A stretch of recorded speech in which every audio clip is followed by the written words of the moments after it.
Welcome to Chillin' 101. We hope this video helps. You start by shutting off the water at the supply valves, then open the tap to relieve pressure.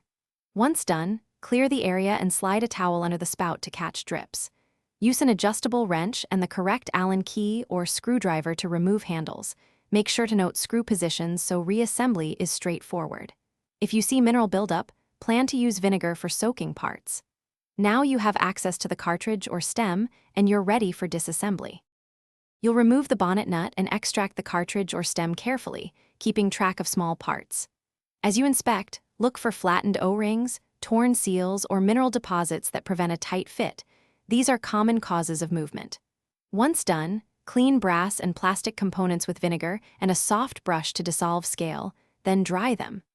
Make sure to replace any worn O-rings or the entire cartridge if movement persists, because swapping those parts restores the tap's internal stability and smooth operation.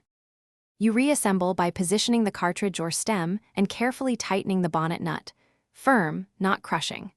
Once reinstalled, turn the supply valves back on and slowly open the tap while checking for leaks around the base and under the sink. Make sure to test handle movement. If play remains, tighten the mounting hardware beneath the sink or replace the escutcheon and mounting kit. If leakage or looseness persists, one key tip: double-check that you use the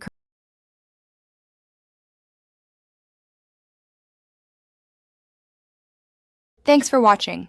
Consider subscribing if we helped you.